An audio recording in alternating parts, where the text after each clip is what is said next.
Anura Kumara Dissanayake. He's the new president of Sri Lanka, but most Sri Lankans don't call him that. For supporters and critics, he is AKD. And he's got many labels: Marxist, left-leaning, ethno-nationalist, anti-India. I could go on and on. But tonight, we're looking at the leader underneath the labels. Who is AKD? What are his policies? How will they affect Sri Lanka? And is his win a setback for India? First, the results. AKD won 42% of the votes in the first round. At second place was Sajith Premadasa, who won 32% of the votes. And third was Ranil Wickremesinghe with 17%. Since no one crossed the 50% mark, a second round of counting was done. For the first time in Sri Lanka's history, they had never had a second round before this one. And this time, the second choice votes were counted. Basically, voters can state their first, second and third preferences. Most don't do it. But this time, those second preference votes were the game changers. That's how AKD won. He was sworn in today in Colombo. He admitted that he cannot magically fix the economy, but he promised to do everything he can. We are inheriting a nation in a deep crisis. This crisis cannot be overcome by a government, a political party, or an individual alone. I am not a conjurer or a magician. I am a common citizen. I have strengths and limitations, things I know and things I don't. However, my priority is to identify capabilities, acquire the knowledge I lack, and make informed decisions to lead this country. AKD isn't your typical Sri Lankan leader. He's not a political dynast. His father was not a president or prime minister. He grew up in central rural Sri Lanka. In college, he was introduced to Marxism, and that's when he joined the JVP, the Janata Vimukti Peramuna, a leftist party in Sri Lanka. It split away from the country's Communist Party. Now, the JVP has a violent past. They tried to topple the Sri Lankan government twice, once in 1971 and then again in 1987. Both times there was a bloodbath. It led to the death of nearly 80,000 people. Of course, AKD wasn't around then. He joined a different JVP, one that was transitioning from violence to democracy.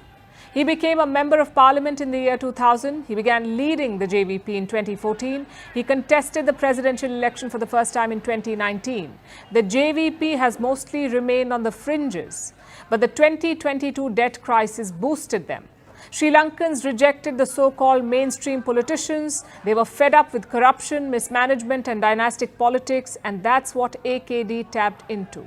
He pitched himself as a political outsider. He did not use Marxist tropes of class struggles. Instead, he talked about corruption and taxes, things that ordinary people would understand and relate with. And clearly, the strategy worked.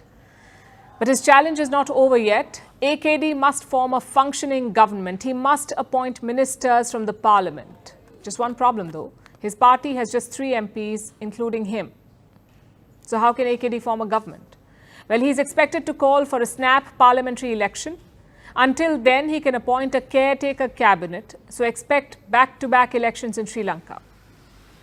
Now we come to the policy. AKD is a 21st century Marxist. He supports foreign trade and investments. In fact, he spoke about it today. He said Sri Lanka cannot live in isolation.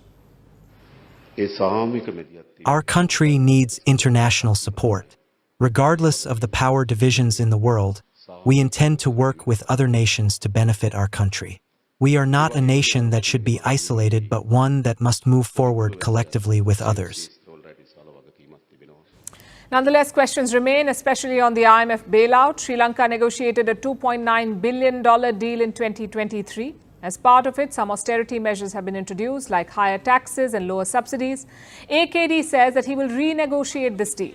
As president, he can tweak some parts of it, but that could delay the bailout funds. And a lot of experts are worried about that. If the new president is not careful, he could derail the current progress. Which brings us to the geopolitics. India and China were keenly watching this election. Ideologically, AKD is close to China, plus his party has an anti-India past. They opposed India's peacekeeping deployments in Sri Lanka, even targeted Indian troops and businesses. Does AKD share that animosity? Well, not publicly. After his victory, the Indian High Commissioner met AKD. He was the first foreign diplomat to do so.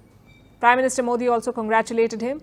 He said Sri Lanka has a special place in India's policy. AKD thanked Modi for his wishes. He promised to strengthen India-Sri Lanka ties too. Well, China also congratulated him. President Xi Jinping apparently sent a message to the new president. The question is, should India be worried about him? It's no secret that AKD was not India's favourite. New Delhi would have liked Wickremesinghe back or Premadasa to win, but it was prepared for all scenarios. In February, New Delhi hosted AKD. Both Foreign Minister Jaishankar and National Security Advisor Ajit Doval met him, sort of like an icebreaker.